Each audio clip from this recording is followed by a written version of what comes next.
बच्चों, कैसे हैं आप। तो एक बार मैं अपने चैनल में अपनी क्लास में आपका पुनः स्वागत करता हूं। लास्ट वीडियो में हम लोगों ने इस टॉपिक में पढ़ा हुआ था आम्ल क्षार लवण और सूचक। आज मुझे देखना है, तो चलिए स्टार्ट करते हैं। सूचक या इंडिकेटर, तो इंडिकेटर्स या सूचक क्या होते हैं, इसको पहले हम लोग आज भली भांति पूरे डिटेल में पढ़ने वाले हैं। तो सूचक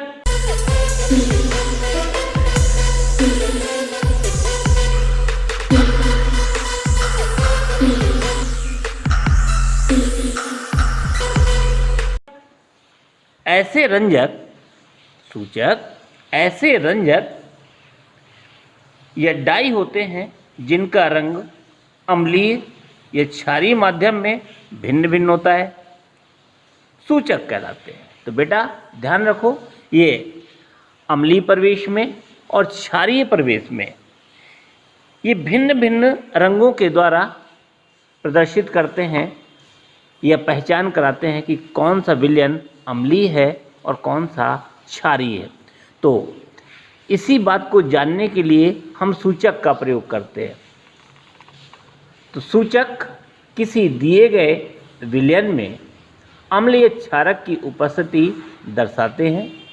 इनका रंग, गंध या गंध अम्लीय या क्षारक माध्यम में बदल जाता है। तो बच्चों हमेशा ध्यान रखें, सूचक सिर्फ हमको यह बताने का प्रयास करते हैं कि जो दिया गया विलयन है उसकी प्रकृति क्या है, उसकी प्रकृति अम्लीय है या क्षारीय है। तो ऐसी स्थिति में वो रंग या गंध के माध्यम से हमको सूचना देते हैं। तो सूचक का मतलब आप समझ गए होंगे। तो डेफिनेशन आपको सिर्फ इतना ही लिखना है, सूचक ऐसे रंजक या डाई होते हैं जिनका रंग अम्लीय माध्यम या क्षारीय माध्यम में भिन्न भिन्न होता है, सूचक कहलाते हैं। तो हमेशा ध्यान रखें, इसके द्वारा हम अम्लीय या क्षारीय प्रकृति को पहचान सकते हैं। जिनमें से बहुत मुख्य जो हम लोग सूचक प्रयोग करते हैं, ये तो लिटमस होता है, ये तो मेथिल ऑरेंज होता है या फिनोप्थलीन होता है। ये तीन मुख्य सूचक आज हम लोग यूज़ करते हैं। हालांकि आज के दौर में यूनिवर्सल इंडिकेटर यानी सार्वभौमिक सूचक का प्रयोग करते हैं। इसके बारे में हम आगे भी डिटेल में बात करने वाले हैं। तो पहले हम लोग बेसिक चीज़ें समझते हैं। तो यहाँ पर सूचक के प्रकार आप समझिए, सूचक कितने प्रकार का है। तो सूचक यहाँ पर तीन तरह से क्लासीफाइड किया गया। आप देख पा रहे होंगे बच्चों, यहाँ पर सूचक तीन प्रकार से क्लासीफाइड किया गया है। पहला है प्राकृतिक सूचक, दूसरा है कृत्रिम, ये इसी को हम संश्लेषित सूचक भी कहते हैं, जिसको हम आर्टिफिशियल भी कहते हैं। और तीसरा होता है गंधीय सूचक, जो गंध के माध्यम से हमको सूचना देता है। तो यहाँ पर प्राकृतिक सूचक की यदि मैं बात करूँ तो ये नेचुरल है, और जैसे आप हल्दी वगैरह देखते हैं। कृत्रिम सूचक जो बनाए गए हैं, जो निर्मित किए जाते हैं। और तीसरा गंधीय सूचक, जैसे आपने एग्जाम्पल के तौर पर प्याज वगैरह देखा होगा, तो ये गंधीय सूचक की तरह काम करते हैं। तो वास्तव में प्राकृतिक सूचक पहले हम यहाँ पर समझने वाले हैं। आखिर प्राकृतिक सूचक या नेचुरल इंडिकेटर्स क्या होते हैं। तो जैसा कि आपको पता है, ये पौधों में पाए जाते हैं, ये पौधों में पाए जाते हैं, हमेशा ध्यान रखें। लिटमस है, हल्दी है, लाल पत्ता गोभी, ये सभी जो है प्राकृतिक सूचक हैं, हमेशा ध्यान रखें। और मैं अगर आपको बताऊं तो फूलों की जो पंखुड़ियां होती हैं वो भी प्राकृतिक सूचक की तरह ही काम करते हैं। जैसे जेरेनियम जो है, उसके जो जेरेनियम की फूलों की जो पंखुड़ियां होती हैं वो सूचक की तरह काम करती हैं। तो हमेशा ध्यान रखिए, प्राकृतिक सूचक होते हैं। तो ये आपको ध्यान रखना है।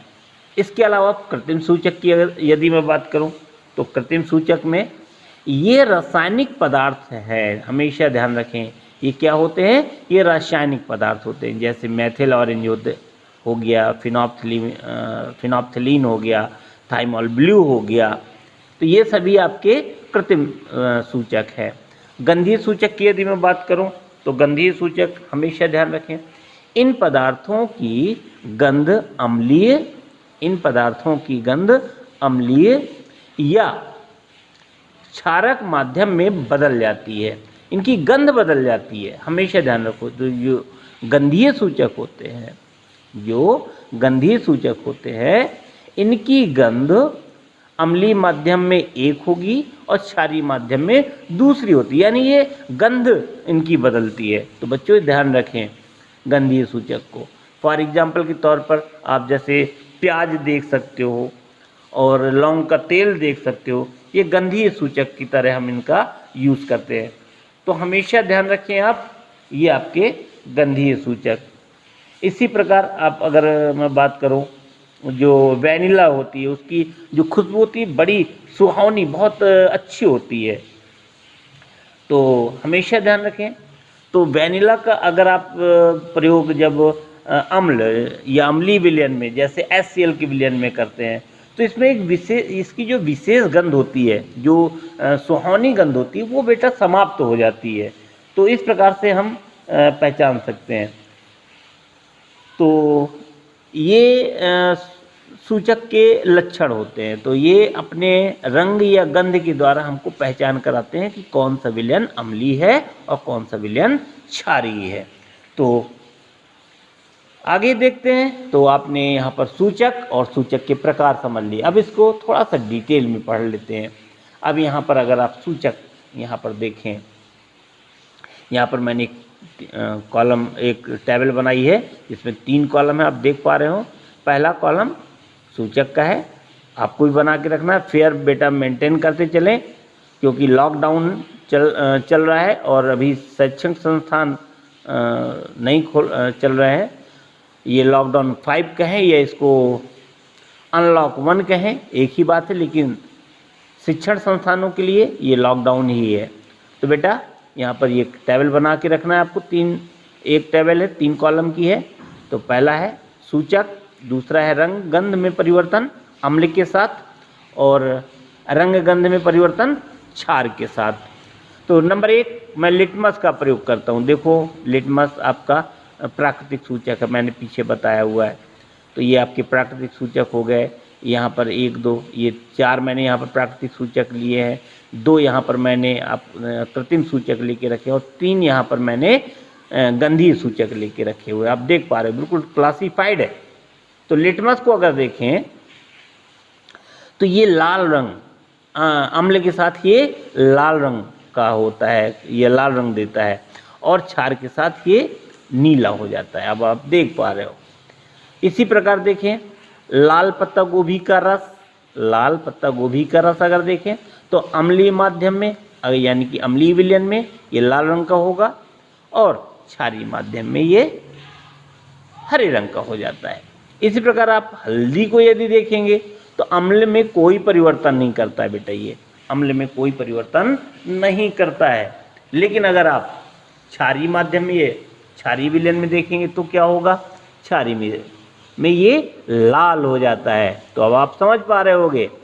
इसी प्रकार यहाँ पर देखें हाइड्रेंजिया के जो फूल का रस होता है, ये अम्लीय माध्यम में नीला हो जाता है, जबकि क्षारीय माध्यम में देखेंगे तो ये गुलाबी हो जाता है। तो कितना सेटिस्फाइड यहाँ पर हमको आंसर मिल सकता है कि हम जो विलयन लेके रखे हुए हैं, ये हमारे पास जो घोल है वो अम्लीय है या क्षारीय है। तो प्रकृति हम बहुत आसानी से समझ सकते हैं बेटा। चलिए अब हम बात करते हैं यहाँ पर कृत्रिम सूचकों की। तो यहाँ पर मैंने पहला लेके रखा है फिनोप्थिलीन। अब आप देख पा रहे हैं यहाँ पर फिनोप्थिलीन।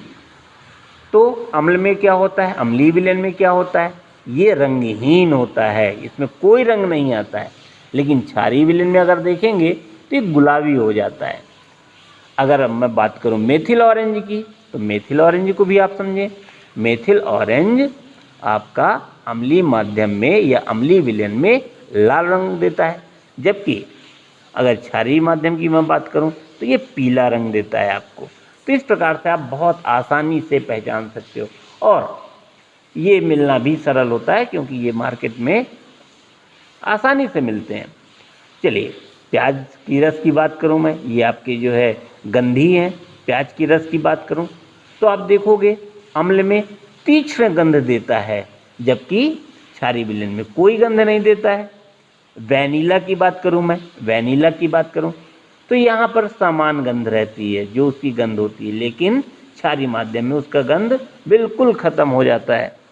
अगर मैं बात करूं लौंग के तेल की बेटा, तो लौंग के तेल की बात करूं तो यहाँ पर समान गंध रहती जैसी उसकी होती है, लेकिन यहाँ पर इसकी पूरी तरह से गंध खत्म हो जाती है। किसमें? क्षारीय माध्यम में।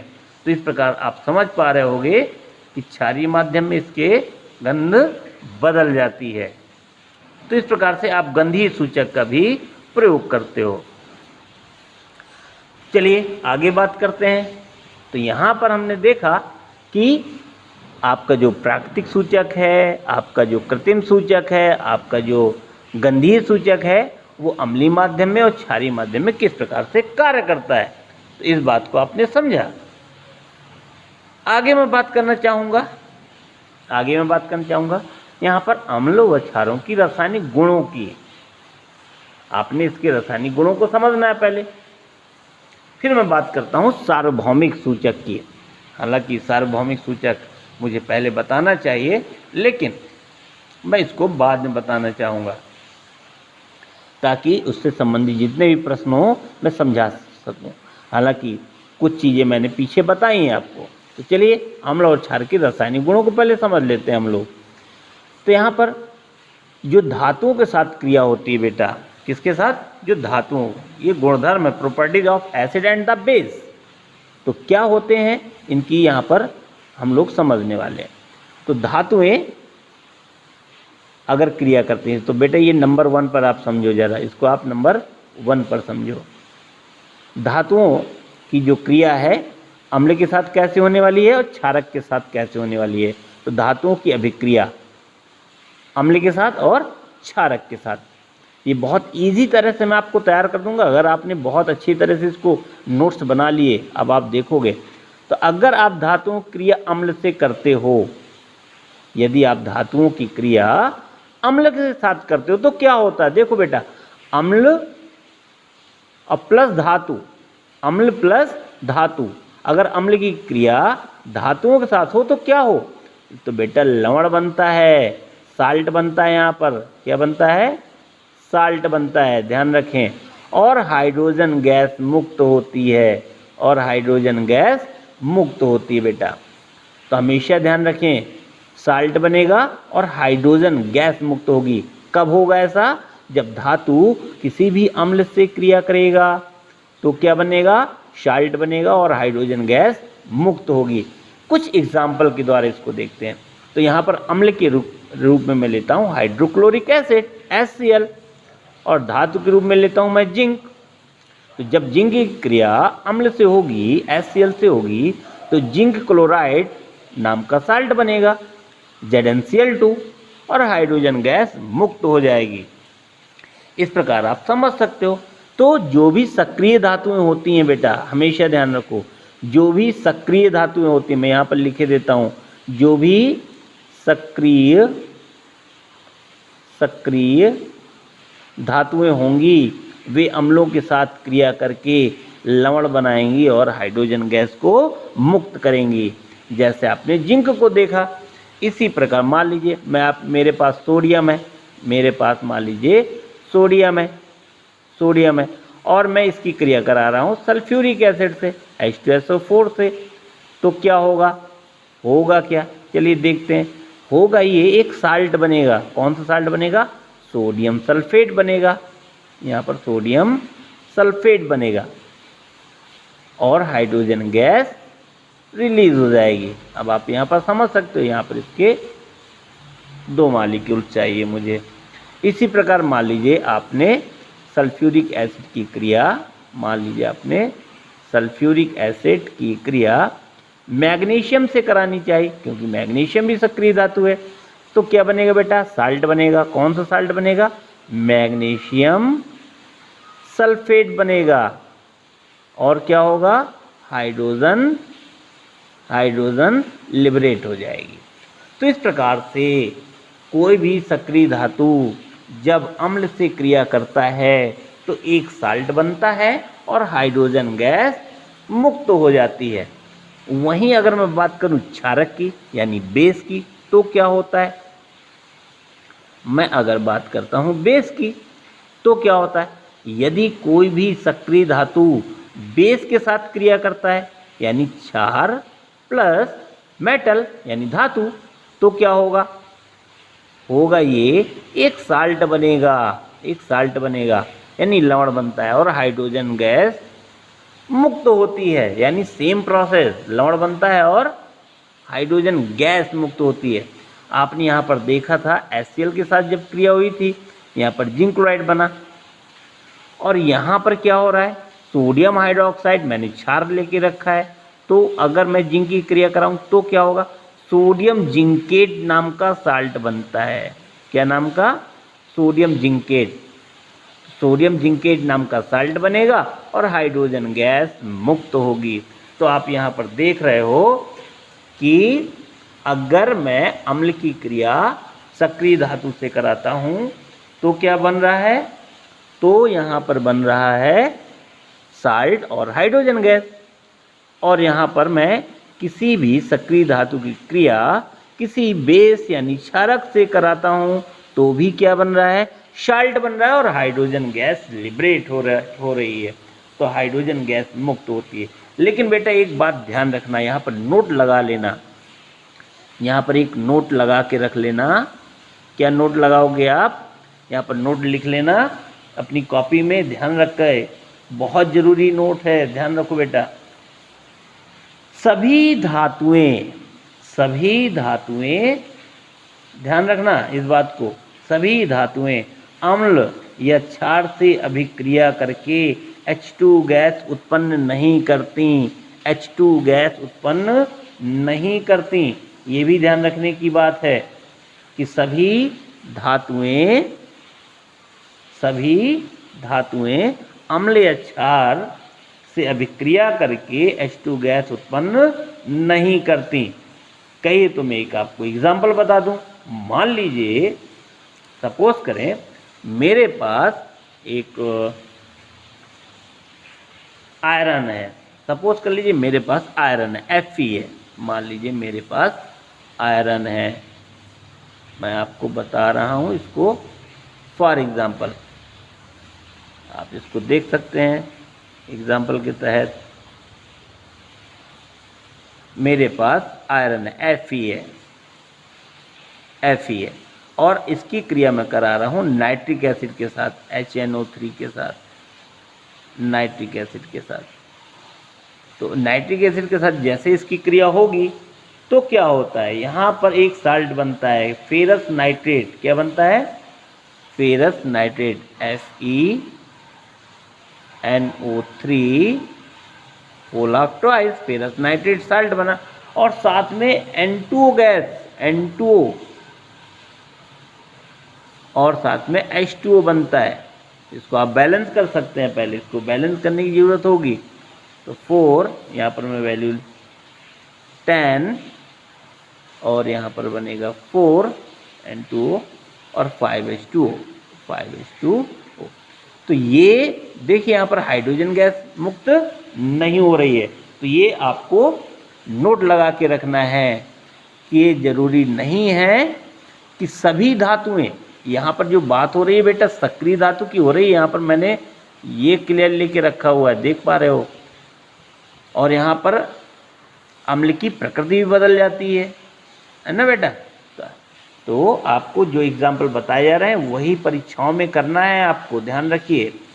तो जो आपको एग्जाम्पल बताए गए उनको करें। जैसे ही आप आगे बढ़ेंगे तो इनकी प्रकृति को भी समझना पड़ता है। अब क्योंकि अगर आप HNO3 को देखें तो ये एसिड तो है ही, साथ एसिड तो है ही, लेकिन उसके साथ में ये ऑक्सीकारक भी है, ऑक्सीडाइज़र भी है। तो इस कारण से इनकी प्रकृतियाँ बदल जाती हैं। तो लेकिन मैक्सिमम प्रोबेबिलिटी यही होती है कि जब भी आप किसी भी एसिड या बेस की क्रिया एक्टिव मेटल से कराते हैं तो साल्ट बनता है और हाइड्रोजन गैस प्राप्त होती है। तो अब आपने इतनी बात समझ में आ गई होगी। चलिए आगे बढ़ते हैं। ये हो गया फर्स्ट नेचर। अब यहाँ पर एक टेस्ट पहले पढ़ लेते हैं हम लोग। यहाँ पर ये टेस्ट पेपर में काफ़ी पूछ लिया जाता है, बार बार पूछ लिया जाता है। पॉप टेस्ट क्या होता है, इस कारण से मैं यहाँ पर दे रहा हूँ। पॉप टेस्ट क्या होता है, तो आप पेपर में आता है पॉप टेस्ट क्या होता है, तो आपको लिखना है हाइड्रोजन गैस से निहित परख नली, हाइड्रोजन गैस से निहित परख नली के पास जब एक जलती हुई मोमबत्ती लाई जाती है। क्या लाई जाती है? जलती हुई मोमबत्ती लाई जाती है तो पॉप की ध्वनि उत्पन्न होती है। कैसी ध्वनि उत्पन्न होती है? पॉप की ध्वनि उत्पन्न होती है। इस टेस्ट को हाइड्रोजन की उपस्थिति दर्शाने के लिए प्रयोग किया जाता है बेटा। तो अब आप समझ सकते हो कि पॉप टेस्ट क्यों करते हैं। हाइड्रोजन की उपस्थिति को दर्शाने के लिए हमें पॉप टेस्ट करना पड़ता है। अब कैसे करते हैं ये बात मैंने आपको बताई, इसको नोट कर लीजिएगा। चलिए अब हम बात करेंगे नंबर 2 पर। नंबर 2 पर बात करेंगे। इसी कारण से बताई क्योंकि आपने पीछे बहुत सारी क्रियाएं कराई जिसमें अम्ल या बेस, एसिड या बेस सक्रिय धातुओं से क्रिया करके हाइड्रोजन उत्पन्न करता है। अब वो हाइड्रोजन की आप प्रेजेंस कैसे दर्शाएंगे, उसके लिए आपको क्या करना पड़ेगा? पॉप टेस्ट करना पड़ेगा। अब आप समझ रहे होंगे, इस कारण से मैंने इसको यहाँ पर दिया। चलिए अब नंबर 2 रिएक्शन देखते हैं। नंबर 2 धातु कार्बोनेट। क्या? धातु कार्बोनेट और धातु बाइकार्बोनेट, 2 प्रकार के। एक धातु कार्बोनेट और धातु बाइकार्बोनेट।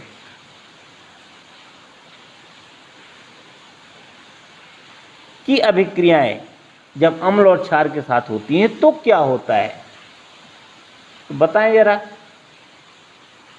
तो धातु कार्बोनेट और धातु बाइकार्बोनेट, यहाँ पर एक्चुअली 2 प्रकार की रिएक्शन हो गई, 2 और 3 यहाँ पर एक साथ में बता रहा हूँ, समझे। तो जब भी धातु कार्बोनेट हो या धातु बाइकार्बोनेट हो, इनको जब हम एसिड और बेस के साथ क्रिया कराएंगे तो क्या होगा। तो यहाँ पर देखें, इसको आप याद करके रखो। जब भी अम्ल धातु कार्बोनेट के साथ क्रिया करेगा तो एक प्रकार का साल्ट बनेगा, यानी लवण बनेगा, कार्बन डाइऑक्साइड उत्पन्न होगी और पानी बनेगा। आपको याद रखना है ये बात। इसी प्रकार जैसे फॉर एग्जाम्पल अम्ल के रूप में ले लो आप HCl, धातु कार्बोनेट। चलिए मैंने सोडियम कार्बोनेट ले लिया। और जैसे इसकी क्रिया होगी तो होगा क्या? सोडियम क्लोराइड बन जाएगा बेटा। क्या बनेगा? सोडियम क्लोराइड बन जाएगा। और जैसे ही सोडियम क्लोराइड बनेगा कार्बन डाइऑक्साइड उत्पन्न होगी, CO2 इससे निकल जाएगी, बचेगा एक ऑक्सीजन। इस हाइड्रोजन के साथ रिएक्ट होके बना देगा H2O। क्या बना? H2O बन गया बेटा। लेकिन अगर मैं बात करूं बाइकार्बोनेट की, किसकी बात करूं?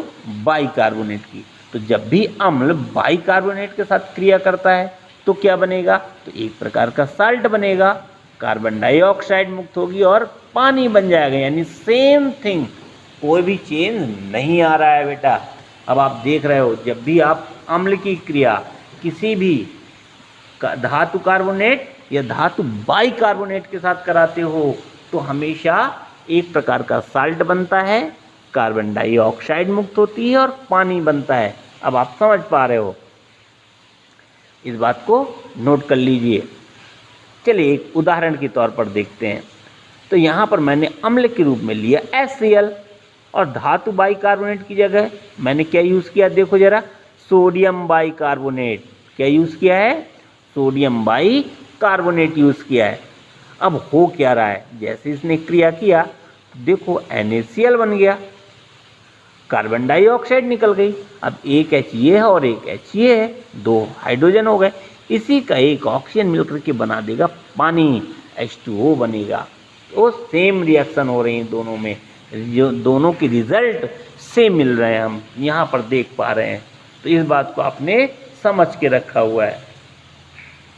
चलिए अगर मैं वहीं बात करता हूँ, अगर मैं बात करूँ बेस के साथ, तो बेस के साथ क्या हो रहा है, यहाँ पर बेस के साथ क्या होता है, अगर बेस के साथ धातु कार्बोनेट और धातु बाइकार्बोनेट की क्रिया कराएं तो यहाँ पर हमको कोई रिजल्ट प्राप्त नहीं होता, कोई रिजल्ट प्राप्त नहीं होता। कारण क्या है, उसका बहुत सिंपल सा कारण होता है, क्योंकि चाहे वो धातु कार्बोनेट हो या बाइकार्बोनेट, दोनों का जो नेचर होता है, दोनों की जो प्रकृति होती है वो भी बेसिक होती है बेटा। कैसी होती है, बेसिक। और दोनों की प्रकृति बेसिक होने के कारण रिएक्शन नहीं हो पाती है। तो यहाँ पर ये है बेस और यहाँ पर है बेसिक नेचर।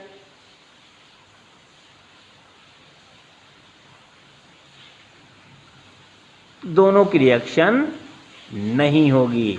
यहाँ पर क्या था, यहाँ पर था एसिड और plus basic nature, basic nature. तो यहाँ पर रिएक्शन हो गई और प्रोडक्ट बना,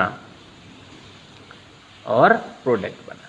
लेकिन यहाँ पर कोई रिएक्शन नहीं हुई। उसका कारण क्या था, उसका कारण मैंने क्या बताया, बेस और बेसिक नेचर। चलिए आगे बात करने वाले हम लोग, आगे क्या बात करते हैं।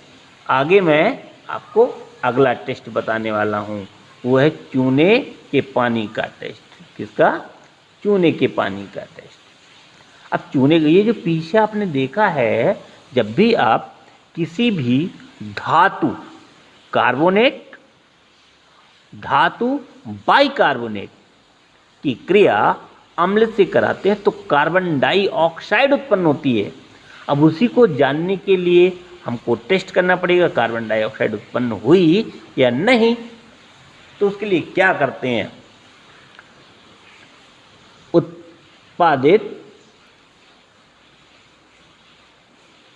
उत्पादित कार्बन डाइऑक्साइड को चूने के पानी में, किसमें, चूने के पानी में प्रवाहित करने पर पानी दूधिया हो जाता है। पानी यानी कहने का मतलब ये हुआ, ये जो कार्बन डाइऑक्साइड बनी है इसको एक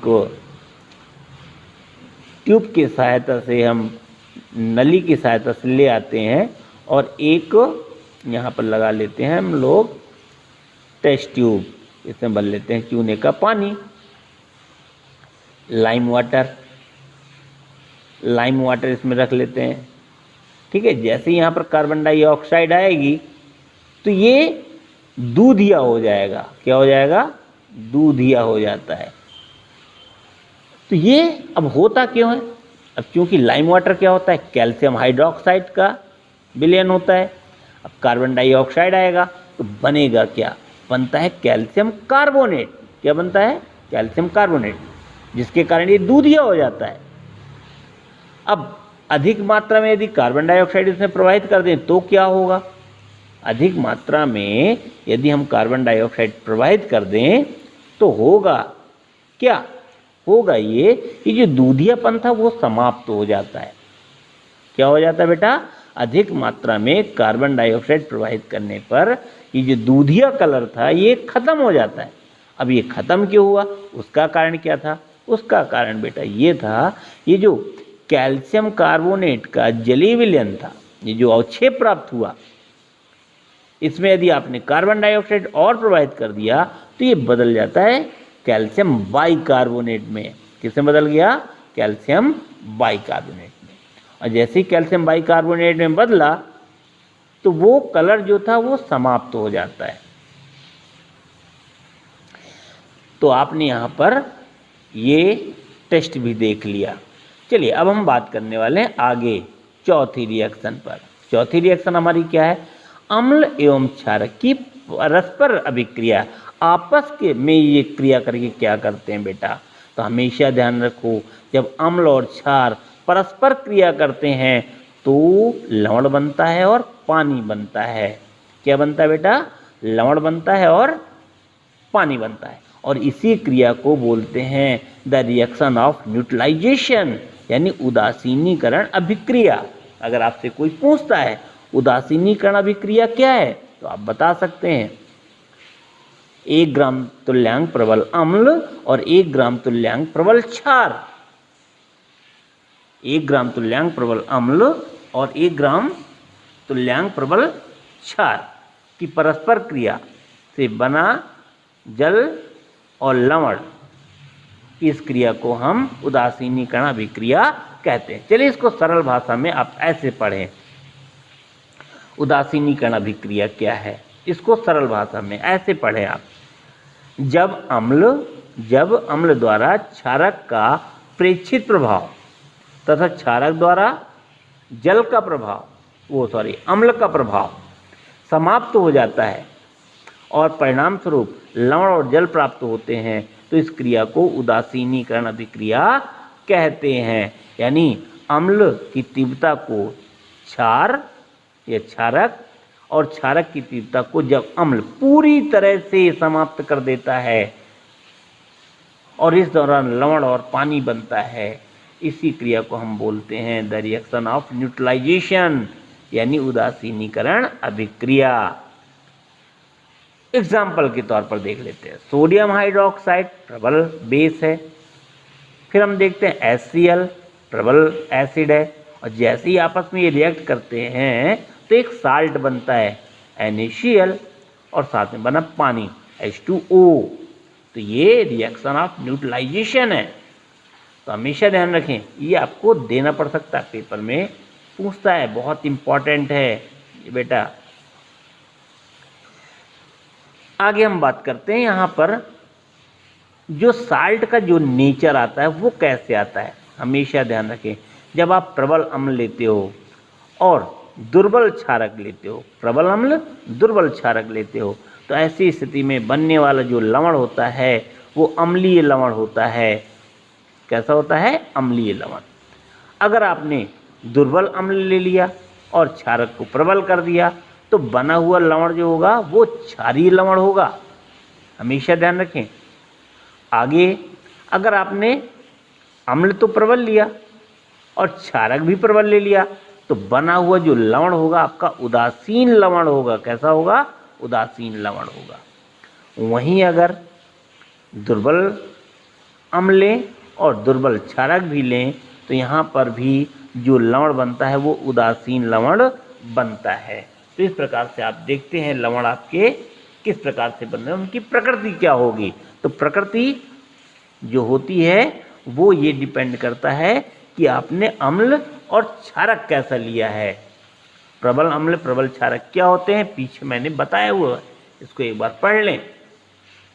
आगे देखते हैं क्या है। आगे है अम्लों के साथ धात्विक ऑक्साइडों की क्रिया। धात्विक ऑक्साइडों की क्रिया यानी मेटल ऑक्साइड। तो धात्विक ऑक्साइड बहुत सारे होते हैं, जैसे सोडियम ऑक्साइड है, पोटेशियम ऑक्साइड है, कैल्शियम ऑक्साइड है, मैग्नीशियम ऑक्साइड है, कॉपर ऑक्साइड है।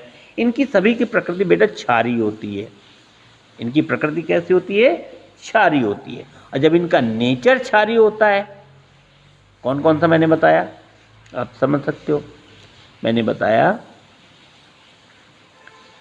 बताया जैसे Na2O, MgO, और मैंने कौन सा बताया, मैंने कैल्शियम ऑक्साइड बताया CaO, मैंने पोटेशियम ऑक्साइड बताया K2O, मैंने आपको यहाँ पर कॉपर ऑक्साइड बताया CuO।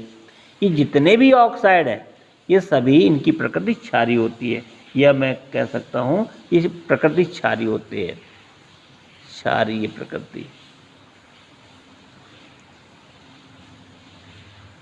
अब बेटा जब प्रकृति क्षारीय है तो एसिड से बहुत जल्दी क्रिया करेगा, क्योंकि दोनों का नेचर कैसा है, एक कैसे वो तो एसिड ही है, और इसका जो नेचर है इसका बेसिक है। और एसिड बेस की जब क्रिया होती है तो बेटा आपको पता है क्या बनता है, साल्ट बनता है।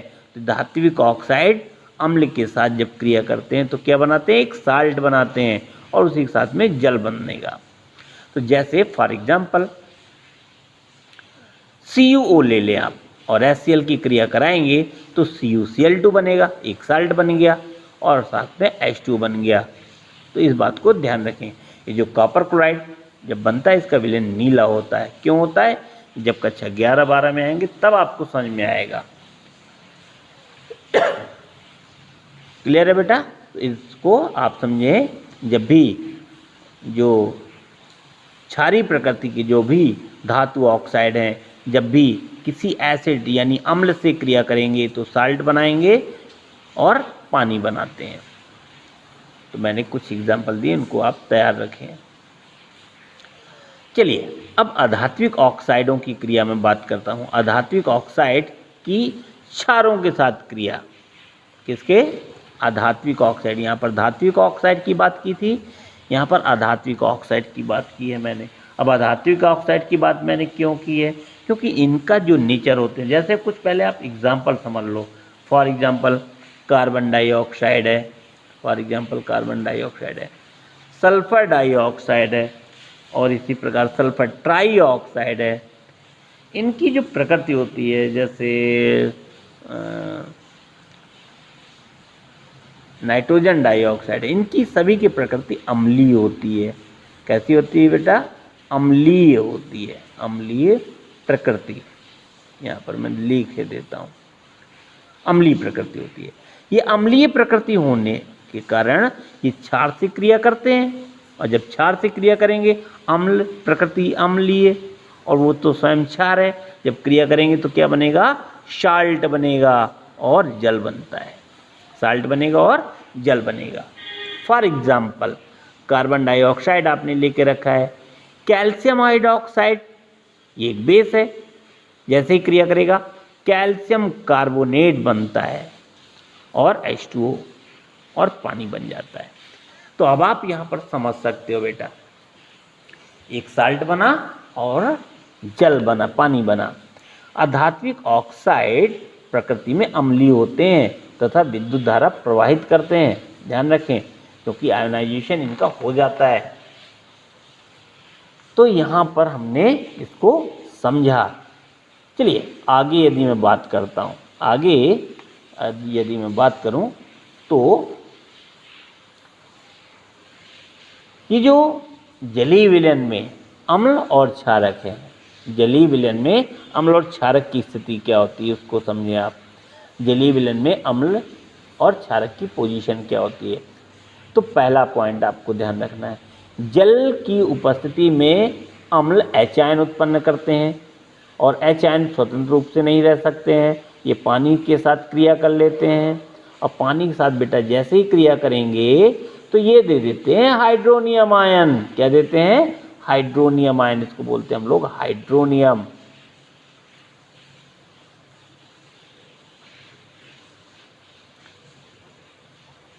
हाइड्रोनियम, तो हाइड्रोनियम आयन दे देते हैं बेटा, ये ध्यान रखो आप। H आयन या हाइड्रोनियम आयन के रूप में पाए जाते हैं, तो बेटा ये ध्यान रखो। ये पी यहाँ पर भी दे दी है, ठीक है। इस प्रकार ये HCl से क्रिया करेगा, जैसे HCl को पानी में आप डालेंगे तो हाइड्रोनियम आयन बनेगा, क्लोराइड आयन बनेगा। पॉइंट नंबर 2, जल की उपस्थिति में क्षारक हाइड्रोक्सिल आयन यानी OH आयन उत्पन्न करते हैं। कैसे करते हैं, अब आप यहाँ पर देख सकते हो, सोडियम आयन और हाइड्रोक्साइड आयन। सभी क्षारक जल में घुलनशील नहीं होते, सभी क्षारक जल में घुलनशील नहीं होते, ध्यान रखें। जल में घुलनशील क्षारक को क्षार कहते हैं बेटा। क्षारक और क्षारक बस यही अंतर होता है, जल में घुलनशील क्षारक को क्षार कहते हैं। सभी क्षार क्षारक होते हैं, सभी क्षार क्षारक होते हैं, किंतु सभी क्षारक क्षार नहीं हो सकते, ये ध्यान रखिएगा, क्योंकि कुछ जल में घुलते हैं, कुछ जल में नहीं घुलते हैं। तो जो जल में घुलने वाले होते हैं उन्हीं क्षारक को हम क्षार कहते हैं, और जो नहीं घुलते उनको हम क्षार नहीं कहते, वो सिर्फ क्षारक कहते हैं। तो ये ध्यान रखना है आपको। पॉइंट नंबर 30 चौथा पढ़ेंगे हम लोग। जल के साथ अम्ल या क्षारक को मिलाते समय सावधानी बरतनी चाहिए। हमेशा ध्यान रखें, हमेशा अम्ल या क्षारक को ही जल में मिलाना चाहिए और लगातार इसे हिलाते रहना चाहिए, क्योंकि इस प्रक्रिया के दौरान बहुत सारी ऊष्मा उत्पन्न होती है, अर्थात यह प्रक्रिया अत्यंत ऊष्माक्षेपी होती है। ऐसी स्थिति में आप जल भी सकते हैं। इस कारण से कभी भी, यहाँ पर आपने एक चित्र देख पा रहे हो बेटा, ये मेथड रॉन्ग है। आप यहाँ पर अम्ल लेके रखें, उसमें पानी मिला रहे हैं, ऐसी स्थिति में एकदम से बहुत ज़्यादा मात्रा में ऊर्जा निकलेगी और आपको नुकसान हो सकता है। यहाँ पर क्या हो रहा है, यहाँ पर हम धीरे धीरे अम्ल को मिला रहे हैं पानी में, क्योंकि ऐसी स्थिति में उत्पन्न होने वाली ऊर्जा बहुत थोड़ी सी होती है और वो धीरे धीरे निकलती रहती है, लेकिन यहाँ पर इसकी तीव्रता बहुत ज़्यादा हो जाती है। तो ये मेथड आपका सही होगा और ये मेथड रॉन्ग होगा। सांद्र, अगला पॉइंट है आपका, सांद्र अम्ल में जल मिलाने पर उत्पन्न हुई ऊष्मा के कारण मिश्रण अस्फलित होकर बाहर आ सकता है। वही चीज़ मैंने बताई आपको पीछे, तथा आप जल सकते हैं। साथ ही अत्यधिक स्थानीय ताप के कारण कांच का पात्र टूट भी सकता है। यहाँ पर एकदम से ऊर्जा निकलेगी तो ये जो आपने पात्र लेके रखा है कांच का, ये टूट भी सकता है। तो इस बात को बेटा आप ध्यान रखेंगे।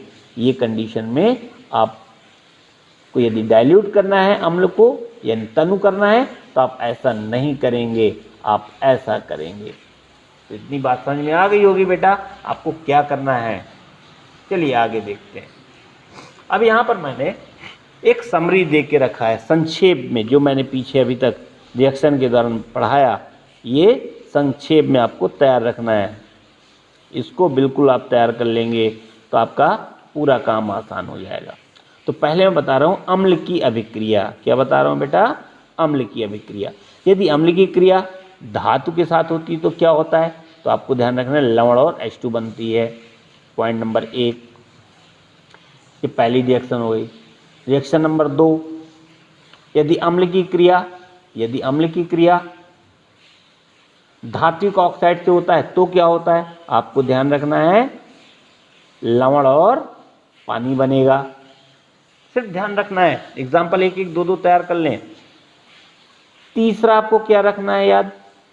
यदि अम्ल की क्रिया धातु कार्बोनेट के साथ हम कराते हैं तो क्या होता है? तो बेटा ऐसी स्थिति में आपको पीछे मैंने बताया क्या बनेगा, देख लें क्या बन रहा है। ये बन रहा है लवण, कार्बन डाइऑक्साइड और पानी। चौथा आपको क्या ध्यान रखना है? यदि अम्ल की क्रिया क्षारक के साथ कराते हैं तो सिंपल क्या बनता है? लवण और पानी। और पांचवी क्रिया आपको क्या ध्यान रखना है? पांचवी में क्या ध्यान रखना है? यदि अम्ल की क्रिया धातु बाइकार्बोनेट के साथ कराएं तो क्या होता है?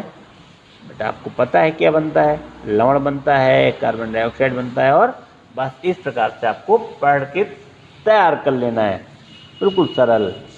चलिए वहीं अब मैं क्षारक की बात करता हूँ। क्षारक में क्या होता है देख पा रहे हो आप?